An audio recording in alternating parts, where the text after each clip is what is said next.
So maganda ito kasi, one, involved si Pia Cayetano dito.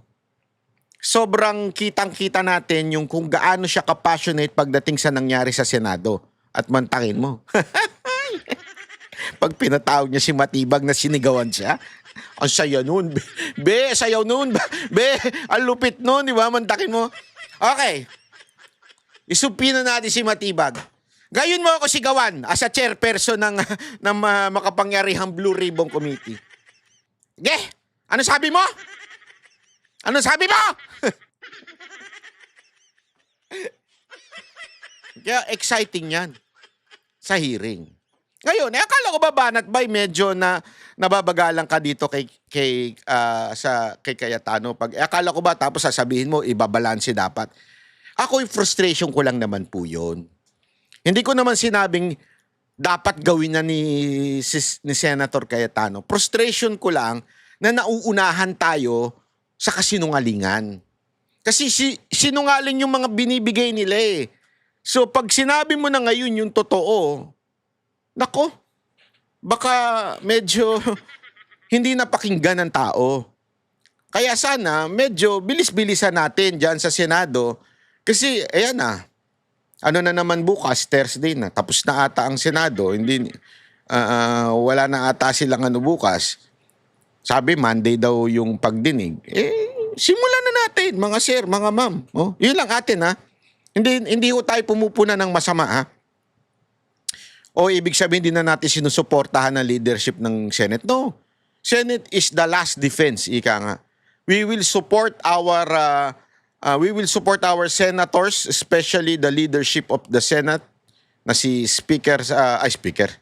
Nasanay kasi ako Speaker dati siya. Senate President Alan Peter Cayetano, we support him. Matalino yan, magaling yan. Pero ano lang natin, konting bilisan natin, sir, para medyo makahabol tayo sa kasinungalingan nila. Puro sila kasinungalingan eh. Oh. Yan. Wednesday nangyari yan last week. Ngayon, sa pag-upload kong ito, Thursday na. So, 1 week nang nakakaraan at wala pang hearing na nagaganap. For me and to the other people, late na. Hindi because mainit lang ulo namin, emotional lang kami, kaya gusto naming magkaroon na ng hearing tungkol dyan. Ngunit para sa akin, sabi nga nung isang dating NPA na nagbalik loob na sa gobyerno, nung na-interview natin sa dati nating pinagtatrabauhan na radyo, sabi niya doon, siya po ay naging NPA at inilagay siya sa eskwelahan at sa radyo. At ang kanilang strategy, itong mga NPA na to, ikwento mo na muna kaagad, kahit may mga mali, pasinungalingan, basta ikaw ang nauna, yan ang pakikinggan ng tao. Yung mga sumunod na, hindi na yan pakikinggan ng tao. O kaya kahit ipaliwanag mo pa, hindi na yan pakikinggan ng tao. Sa madaling salita, totoo yung salitang clickbait. Ano ibig sabihin nun? Yung clickbait, kung ano talaga yung sa title, kung ano yung unang inilabas, yan ang pinaniniwalaan. Whether it is a lie or half lie, quote-unquote, or white lies, yan po ay pinaniniwalaan kagad-agad ng taong bayan. So, pagdating sa optics, perception is very important. Ang problema kasi po, hindi naman yung sa atat na atat tayo po ay may tiwala kay Senator Peter Cayetano, Alan Peter Cayetano, o Senate President Peter Cayetano. Tayo po ay may tiwala sa kanya. Matalino po yung mama na yan. Matalino po. Maniwala ko sa akin, napakatalino, may wisdom. Pero sa pagkakataon na ito, medyo nababagalan tayo. Nababagalan tayo in a way na inuunahan ng kwento. Inuunahan ng kasinungalingan. Although, Sabi nga nila, nag-iipon pa ng ebidensya, nagre-research pa, yung emosyon binababa pa bago natin ikikwento yung totoong kwento. Ang akin kasi, para sa akin po ito, maybe some of you would disagree. It's okay. That is life. Para sa akin kasi, I'll take note of yung sinabi sa akin nung dating NPA na nagbalik loob na sa gobyerno. Yan ang strategy ng NPA. Lalo na yung mga propagandista nilang makakaliwa. Unahan mo ng kwento, pukpukin mo araw-araw ng the same title o the same sentence, yan ang tatatak sa tao, sa masang Pilipino. Siyempre, merong mga matatalinong mag-iisip. Totoo naman, may mga edukadong iisipin nila, hindi yan, mali yan, ganyan to, ganito. Pero remember, ito'y fact. Wag ko kayo magagalit, ito'y fact. DNE sa Pilipinas is more than 80%. And whether we like it or not, sometimes, kung ano yung kanilang unang nabasa, unang nakita, yan ang tinatanggap nila. Dahil inabot na nga ng 1 week na araw-araw, agad-agad, ang bilis ng gobyerno maglabas ng kasinungalingan. Ang bilis po nila. Sa totoo lang, ang bilis nila. Alam mo, yung ganyang galawan, alam mong may PR eh. Alam mong may pinakikinggang PR. And that is very important in communication. Yung PR na, yan kasi pinag-aaralan po yan.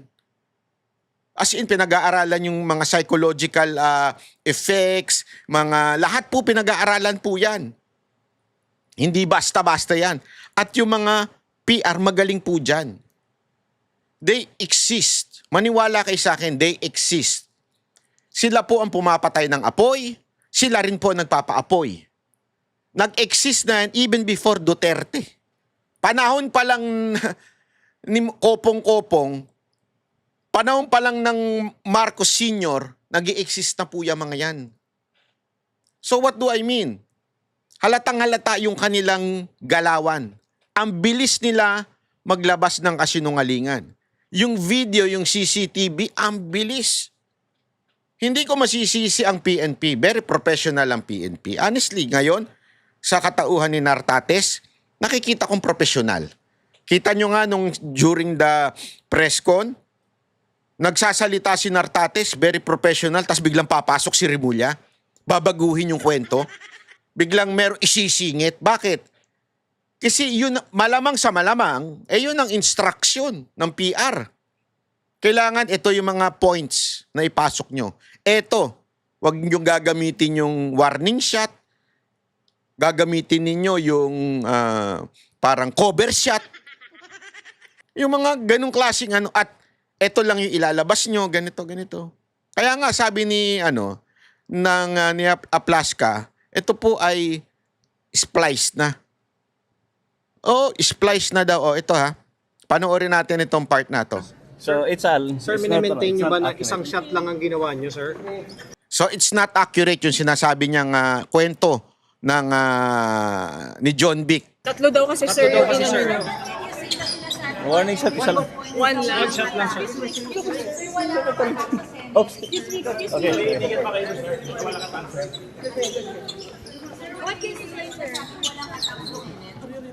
And then, we are preparing the complete videos. Kasi what they did, they spliced the videos.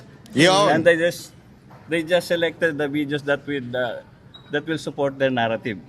Yo. And I think it's not correct. What type of narrative, sir? What type of narrative are you saying? Yung sabi nila, walang attack. But soon, we will all... Pero ano yung nawala? Ano yung i-slice We nila? will show you. We will show you. Isa-isa lang!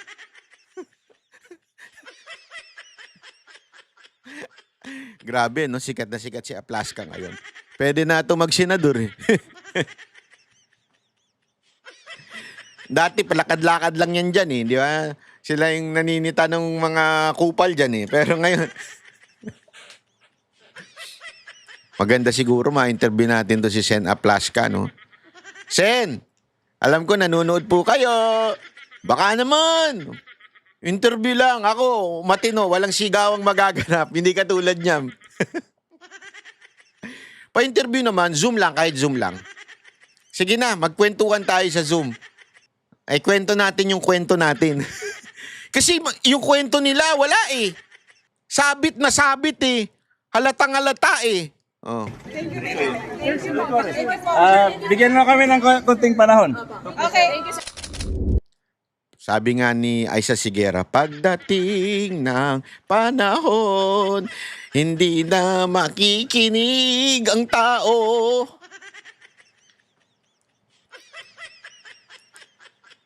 Siguro kailangan sa Senado ng no, communication Hindi kasi alam mo, ako nalulungkot ako. Ito talaga, medyo sabi ko nga sa inyo, marami tayo diyang kaibigan dyan eh. Kaya lang syempre napuprostrate ako eh. Inuunahan kayo ng kwento.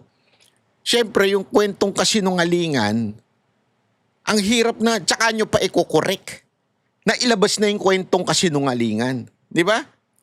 Kaya, I hope now kasi meron na pong bagong Eto na, ayan. Breaking news po, si Senator Pia Cayetano, bagong chairperson ng makapangyarihang Blue Ribbon Committee. Okay? Bakit siya, hindi si Marcoleta? Kasi si Marcoleta, Red Ribbon Committee. Hindi, biro lang po biro lang. Huwag mo nang ulitin niya, Banat Bay. Hindi, kasi ganito yan. Ako, okay to. Para sa akin kasi syempre, alam naman natin si Marcoleta. Although, okay din naman si Marcoleta pagdating po sa ganyan, lalo na abogado. Abogado rin naman po ito si Senator Pia Cayetano. Ang akin lamang po, para at least hindi naman ma-accuse na impartial, na biased itong Blue Ribbon. Dapat kasi, tama yung ginagawa ni Senator Cayetano pagdating dito, na iniisip niya yung hindi lang yung majority. A good leader should also think of the other side. Bakit to kanyo? Kasi hindi naman po siya Senate President ng majority lang.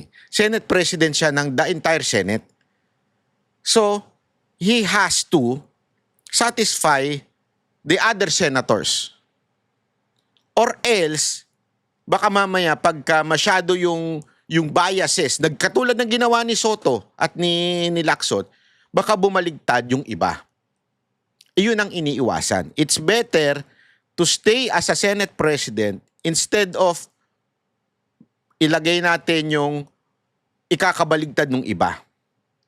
Bakit? Syempre, alam naman natin si Senator Marcoleta minsan, minsan, alam mo yon, maraming banat talaga ganun talaga You have to learn how to play sa Senate because you are 24. You are 24 senators. Pag hindi ka pumatas dyan, baka masulot pa yung leadership ng Senate. Mas lalo pa tayong maolat, ika nga. Kailangan tawag dyan para bang sa chess yan. Hindi ka pwedeng lusob na lusob. Pag lumusob ka ng lumusob, baka maubos ka. Yung mga naglalaro ng chess, alam niyo yung chess. Hindi po ito, iba yung naglalaro niya at saka naglalaro ng chess. Yung chess. Kasi may T yung chess mo Chess. Okay? Yung ganun-ganon. Hindi ka pwedeng lusob na lusob. May diskarte rin, mayroong pagkakataon na medyo atras ka ng kapiraso. Alam mo yun? So, maganda ito kasi, one, involved si Pia Cayetano dito.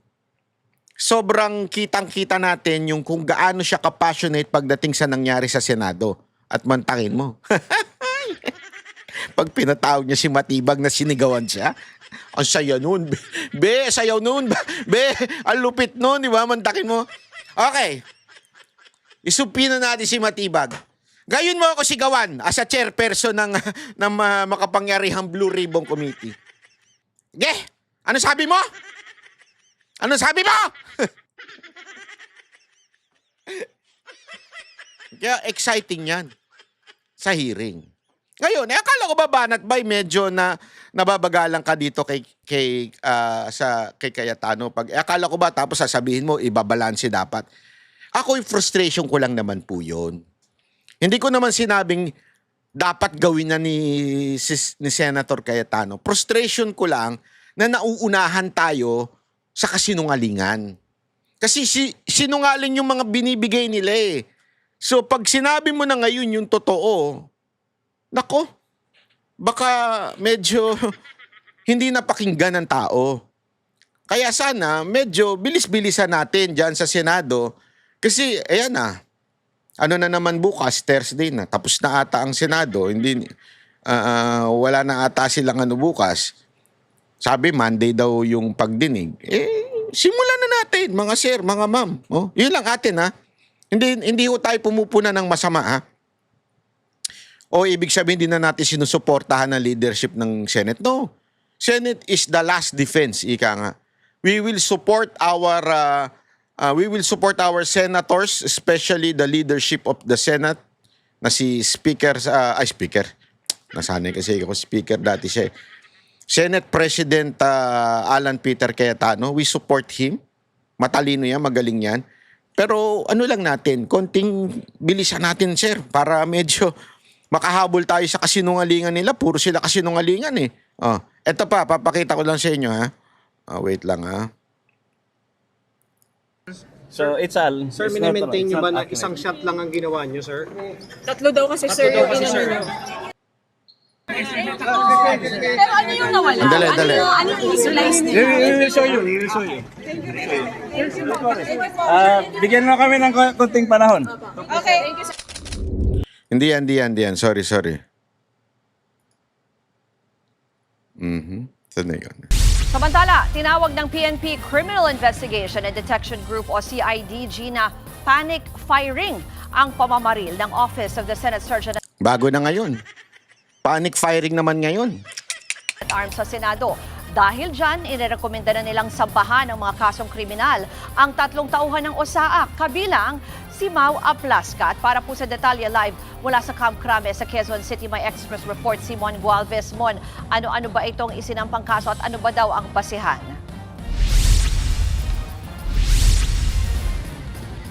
Ruth, gumamit daw ng puwersa sina Senate Sergeant at Arms Mau Aplasca at kanyang mga kasamahan na malinaw na paglabag sa batas pagdating sa security services. Yan ang naging basihan ng PNP-CIDG kaya inirekomenda nila sa Department of Justice o DOJ na kasuhan na nga sina Aplasca at 2 pang kasamahan nito mula sa Office of the Senate Sergeant at Arms o OSAA matapos magpaputok ng baril. Sa investigasyon ng CIDG, nakitaan na gumamit ng puwersa sina Aplasca na malinaw na paglabag sa tinatawag na Rules of Engagement base na rin sa nakasaad sa Implementing Rules and Regulation ng Republic Act 1197 o yung Private Security Services Industry Act.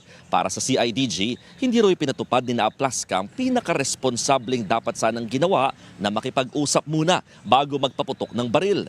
Hindi rin tinatanggap ng CIDG ang pagsasagawa ng warning shot di umano ni Aplasca, lalo't ipinagbabawal na raw ito ng pulisya sa marataong lugar gaya dito sa Metro Manila. Tinawag din ng CIDG na panic firing ang mga naging hakbang ng OSAA habang defensive naman ang ginawa ng mga tauhan ng NBI na nagpaputok din ng Kahapon meron na sila. Ngayon, ito na naman yung kwento nila. Kaya nga, paulit-ulit ko sinasabi, araw-arawin nila yan hanggang sumaksak sa utak ng mga Pilipino. Kasalanan ng senador o AC Aplasca, mali yung ginawa. Yan, araw-araw yan. Asahan nyo, mula nung kahapon hanggang sa pagdating ng hearing, yun ang kwento nila. Yan ang sasaksak. Sabi ko nga sa inyo, di ba? Yung quotation na pag pinaulit-ulit mo, ang kasinungalingan magiging katotohanan na ito, yan ang mangyayari. Totoo. Kaya nga, we have to be fast. baril. Nauna nang inakusahan ng Senado na inatake ng NBI agents ang lugar na taliwas sa resulta ng investigasyon ng mga pulis. Kanina umaga, dumating naman sa CIDG ang kinatawan ng Senate Legal para makipagtulungan sa ginagawang investigasyon ng mga pulis. Hanggang ngayon kasi, hindi pa humaharap ng pisikal o nagsusumite man lang ng kanilang affidavit sina Aplasca at 10 iba pa na pawang miyembro rin ng OSAA na nauna ng pinadalhan ng sabina ng PNP-CIDG. Pakinggan natin ang pahayag ni CIDG Director Police Major General Robert Morico II. very clear naman po sa investigation natin na there was no attack sa Senate. Wala pong intent. In fact, if there is really a perceived na attack na ongoing, we can ask the same OSAA, bakit nila inabandon yung lugar after na magkaroon ng shooting. Yung paggamit po ng baril ng OSAA is covered on Private Security Services Act, wherein there are 6 stages na kailangan nila munang i-observe before the use ng lethal force. Ruth, sabi din ng CIDG na isuko naman na ni Aplaska ang kanyang 9mm Scorpion pistol matapos din ipasabpina ng pulisya. Ito ay sumasailalim na rin sa ballistic examination. Inaalam kung ito lang ba ang nagamit na baril ni Aplaska, lalo't maraming mga firearms na rehistrado mula sa Senado. Ruth? Mon, linawin ko lang kasi yung kaninang sinasabi nung police official na parang binabanggit yung Private Securities Act. Ano ba yung eksakto na paglabag dyan or yung eksaktong reklamo? Ay, nako. Anyway, ito pa. Ano natin isa pang issue ngayon ay yung issue po ng TRO. Ano ibig sabihin ng TRO? TRO po yung Temporary Restraining Order na hiningi ng kampo ni Bato tungkol po dito sa pag-aresto sa kanya. Kasi meron na naman mga nagpapalabas ng balita. Tingnan nyo na. Sabi ng Supreme Court, legal yung warrant ng ICC. That is a lie. Kasinungalingan po yun. Wala pong sinabi ang Supreme Court na yung warrant ng ICC ay valid. Sabihin hindi pala valid. Ibig sabihin, tama. Dapat ganito ang pag-implement. Walang sinabing ganon. Okay? Para bagang ganito, ipaliwanag ko lamang po sa inyo. Marami kasing isinampa ang case, ang kampo ni Bato, yung kanyang mga abogado. At isa sa mga sinampa yung TRO. Ibig sabihin, pigilan yung pag-aresto. Okay? But it doesn't mean na tinanggihan yung TRO, ibig sabihin yung pag-aresto ay legal na. Iba po yun. Para bagang ganito. Merong tawag dito yung demolition na ginagawa sa isang lugar. Okay? Ngayon may kaso na pinapawalang yung visa yung demolition na yon. Tapos ang ginawa nitong nagde-demolish, lumusob na sila doon. Ang ginawa ngayon ng mga abogado doon, humingi ng TRO sa court. Sabi, ipatigil muna to kasi meron pa kaming kaso. Yun ang sinasabi. Ngayon tinanggihan ng korte yung TRO. Pero hindi niya pa tinatanggihan hindi niya pa dinidesisyonan yung legal ba o illegal yung demolition na ginagawa. Parang ganun din po yung nangyayari ngayon kay Bato na sinasabi tinatanggihan yung TRO pero hindi niya sinasabing legal yung warrant o yung paghuli. Yung warrant, it exists, yung sinasabi ni yung kanyang abogado na si Attorney Torion, it exists, yung nga sinasabi, but it doesn't mean it's a legal warrant or enough warrant to arrest Bato. So magkaiba po yan. Kasi alam mo naman, meron mga propagandista sila. Wala na, hindi na nag-issue Supreme Court ng TRO. Dapat nang tama yung pag-aresto kay Bato. Hindi po. Wala akong sinasabing tama yung pag-aresto o legal yung warrant na dapat i-arestuin. Walang sinasabi ang korte ng ganun. Although they can arrest. Kasi alam mo naman sa bayan natin, meron tayong presumption of regularity. Ibig sabihin, kung ano gawin ng gobyerno, pinipresume natin na regular yun. Tama yun. So, they can arrest. Hindi pinigilan ng Supreme Court yung pag-aresto sa kanya. Pero, it doesn't mean tama. Pero ngayon, I think they would file for reconsideration ng subdivision na yon. O kailangan siya dumaan sa admin at para magsabing isi-serve namin itong warrant. doon sa taong nakatira, ito ang address, blah blah blah. Tapos titingnan ngayon nung subdivision. Tama ba yung pangalan at yung address na nakatira doon? Pag tama, okay. So ano ibig sabihin nun? May karapatan ba yung subdivision na admin na hindi papasukin? May karapatan kung mali ang pamamaraan. Pero kung tama ang pamamaraan at pinigilan niya, obstruction of justice yun. Pero kung tama ang pamamaraan, dumaan sa kanila, tsaka nila hinuli, okay yun. Tama yun. Ganun din po sa mga kondo. Kailangan, bago ka pumasok ng kondo, hindi pwedeng dire-diretso ka sa elevator. I-serve namin tong warrant, bahala kayo sa buhay nyo. Karapatan namin to. Hindi pwede yun. May procedure din na tinatawag dyan. Dadaan din po yung sa admin at sasabihin, ito yung address nito, ganito, ganito. Iko-confirm ngayon ng admin, tama, nandyan nga, gato. So ngayon, akyat kayo, tingnan ninyo, ulihin ninyo. I-serve nyo yung warrant. Yun po ang tamang proseso.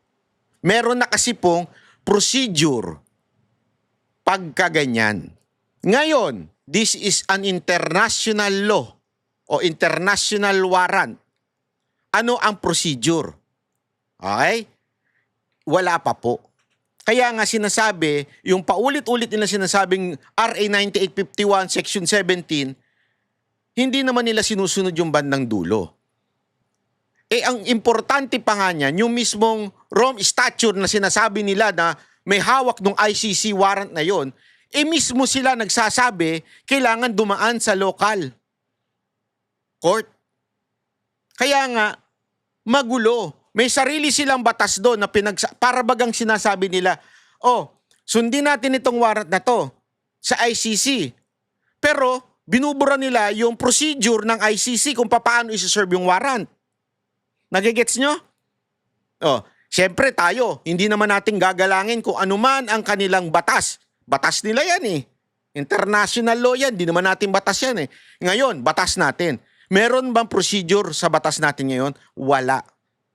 Yung pong ganong argumento ang sinasabi ngayon ng kampo nito ni Bato, lalong-lalo na po si Atty. Torion. So, bawal na bawal po yung pag-attempt and ongoing effort to arrest Senator Bato de la Rosa. So we interposed our objection as lawyers. Attorney Jimmy Bondo has likewise argued against the implementation of any ICC warrant of arrest if not issued by a Philippine court judge, if not confirmed or validated by a Philippine judge.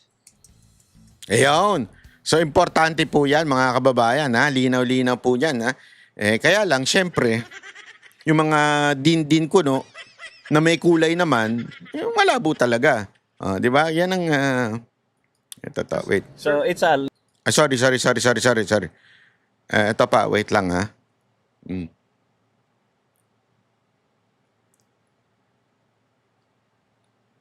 Basahin ko lang po sa inyo to. Napaka-importante nito eh. Nasa Article 59 ng Rome Statute, ang linyang kapag ang state party nakatanggap ng nakatanggap ng request for provisional arrest or arrest and surrender shall immediately take steps to arrest the person in accordance with its laws. And part 9, ibig sabihin hindi automatic na ang ICC mismo ang aaresto, kailangan dumaan sa local state authorities. Ito pa, Article 59, Section 2, ang taong inaaresto ay dapat dalhin agad sa competent judicial authority in the custodial state. Ano yun? Ibig sabihin nun, kailangan dumaan doon sa competent. Hindi po DOJ, yan yung dati nilang ginamit eh. Competent na daw yung kasama yung taga-DOJ. Hindi. Mali po yan. Okay? Ang judicial authority ay ang ang legislative. Hindi, mali. Sorry. Ang judiciary. Sorry. Nagulo ko. May langaw na dumaan eh. Yung judiciary, ano ibig sabihin nun? Yung kailangan dumaan sa korte, ang competent judicial authority. At ng custodial state. Ano yung custodial state? Tayo. Kailangan dumaan. Imagine niyo to yung mismong pinatutupad nilang arrest warrant ay galing sa ICC o sa Rome Statute. Tapos, tinatanggal nila yung Article 59, Section 2 o Section 1 and 2. Kung sinusunod niyo yung Rome Statute, bakit hindi nyo sunurin lahat? Namimili tayo na sinusundan. Ito. Ano sa amin ito? It will help us to remove the Duterte and his allies. So susundin namin to. Pero yung Article 59, hindi nila sinusunod. Anong klase yun? Hindi pwedeng ganun. So napaka-importante po nun na kailangan dumaan sa custodial state o judicial authority ng custodial state. Napakalinaw po yun. Kasi sabi ng mga matatalino dyan Wala naman akong question na matalino sila. Kaya lang, syempre may kulay sila Yan ang problema. May kulay sila. So talaga magkakaproblema. Eto na nga, kaya nga pinaglalabanan nito ngayon sa korte. Basta ang malinaw, mga kababayan, hindi ibig sabihin nung TRO ay yung pagtanggi ng Supreme Court sa TRO, ibig sabihin nun, legal na ang pag-aaresto o dapat ganyan na arestuhin na. Although, wala tayong magagawa kung i-aresto nila. Kasi yan ang sabi ni Auntie Claire. Alam mo naman, may sariling mundo to. Ang reaction niyo lang po from the palace side kung sa inilabas na PR rules ng Supreme Court sa isinampa po ni Senator Bato. Sa ngayon, masasabi po natin na ang warrant of arrest ay valid laban dito kay Senator Bato de la Rosa. At ang lahat ng maaaring interpretasyon at evaluation na sabing resolution ng Supreme Court ay ibabato po natin kay Secretary Frederick Bida. So can you consider him now, ma'am, as fugitive since tumakas sa Senate? Yan din po ang pananaw ng OSG na siya po ay kinukonsidera na fugitive. Ma'am Aplaska, yung statement lang po na spliced daw po yung video na pinresent ninyo. Ang naipresent po sa briefing kahapon, yan po ay galing mismo rin sa Senado. So kung ano pang ebidensya na meron sila, kakailanganin po yan ng DILG, ng DOJ at ng Ombudsman para makita natin ang buong katotohanan. Yusek, we go by RA 9851, di ba po? So now that the TRO is denied, will we enforce the same measure as we did with the former president na we will surrender? Di ba po, extradite or surrender po yan? Lahat ng operational matters ay ibibigay po natin kay Secretary Vida ng DOJ. Yusek, nung naipakita po. So ayan po, napaka-importante na maunawa natin na ngayon sinabing valid na yung warrant of arrest, huhulihin na talaga si Bato. Ito'y nakakalungkot Sa totoo lang, nakakalungkot yung part na hindi inapruban yung TRO. Kasi once hinuli yan, ililipad na kagad dyan. Pag inilipad na yan, wala na. Kahit pasabihin ng Supreme Court na mali yung warrant, hindi dapat dumaan sa local court, wala na. Kasi tandaan ninyo, nag-issue ang Supreme Court dati na dapat dumaan. Any extradition treaty kailangan any extradition kailangan dumaan sa local court. Naalala nyo noon yung after ni PRRD, kaya lang nandun na si PRRD. Ngayon, mukhang ganun na naman ang mangyayari. Mukhang dadalhin na muna si Bato doon sa dahig bago pa magkaroon ng pagsasabing illegal ito. Wala tayong magawa. Ganun talaga Decision ng Supreme Court, kailangan galangin. Hindi, totoo naman Kailangan natin galangin Kasi sila ang final Sinasabi nga, hindi sila nag-agree dun sa TRO. We will see.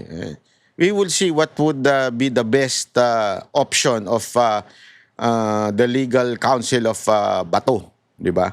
Ngayon, hanapin muna nila.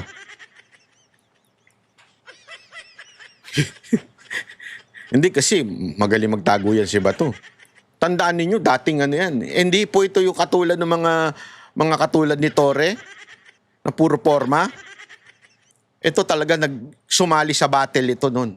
Nagtago ito sa mga sa mga kalabang mga terorista. Talagang ito, malupit ito si Bato. Hindi ito yung basta-basta lang. So, umakyat lang siya sa puno ng nyog. Hindi na siya makikita eh. Bakit?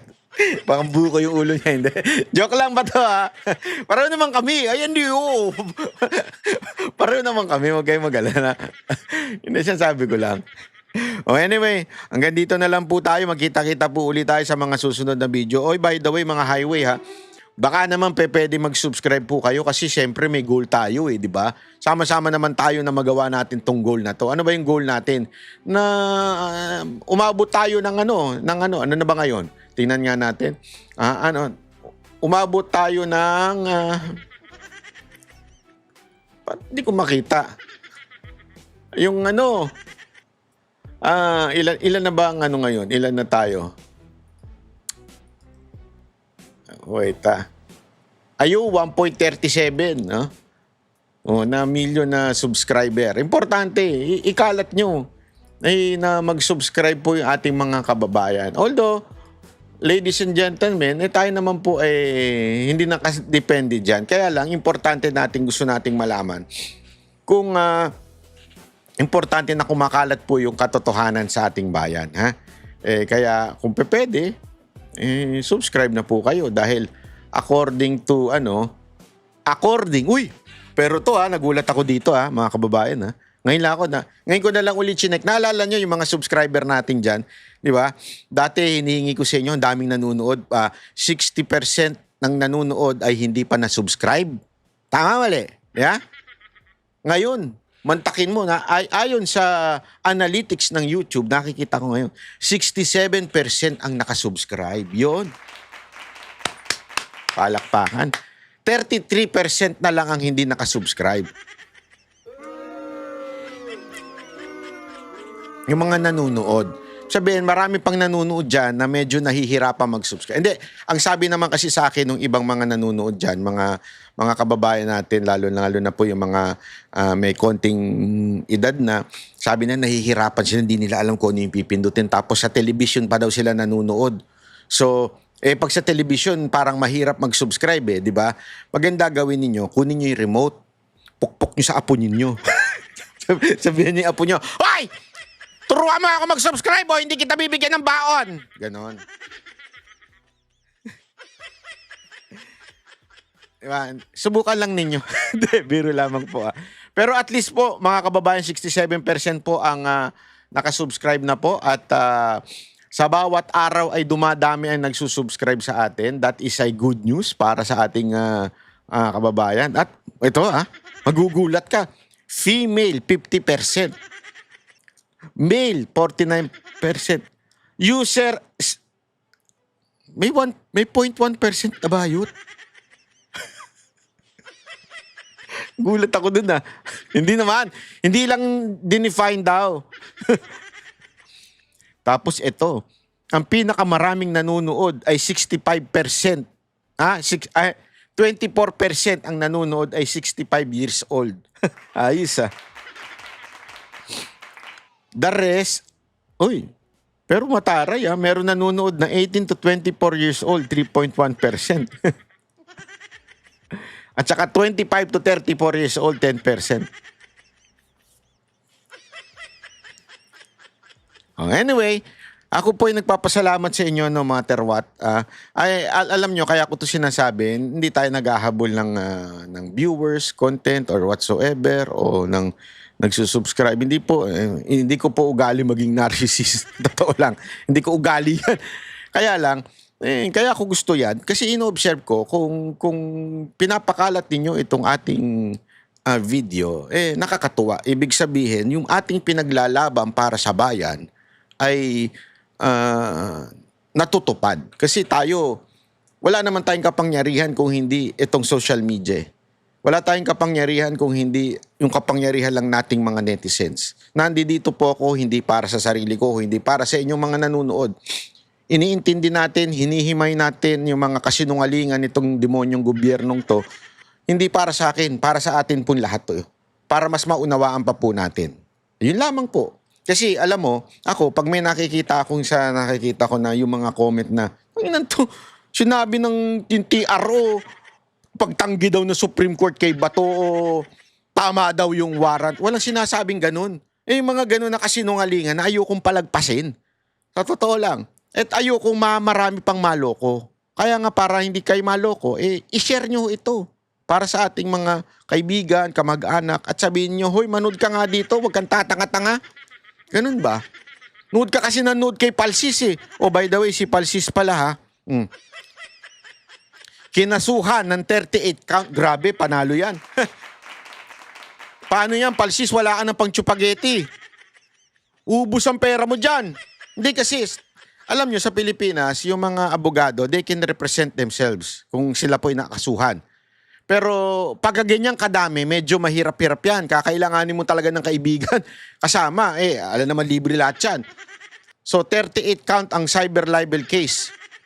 Okay yan. Para sa akin, dahil dyan, mababawasan ang exposure mo sa telebisyon at nakakairita talaga yung pagmumukha mo. O, totoo lang. Hindi kasi ako, pag pangit na nga yung mukha mo, wag naman pati ugali mo ang pangit. Ang pangit na rin na ugali mo eh. Di ba? Puro kasinungalingan yung pinapakalat mo. Gumaganyan sa debate. Debate, gumaganyan-ganyan ka. Puro kakabayutan. Wag naman ganyan. O, di ba? Para sa akin, maganda yan, yung kaso mo na yan. Para talagang ikaw ay maging busy na. At magkaroon ka na rin ng pagkakataon. Yun nga lang, baka maubos ang chupageti mo dyan. Hindi, mahilig ko to sa chupageti. Sa Jollibee, yung spaghetti, ganun. Mahilig ko siya dyan. Mga ganun-ganun pa yan. Di ba? Palsis. Ayos yan, ha?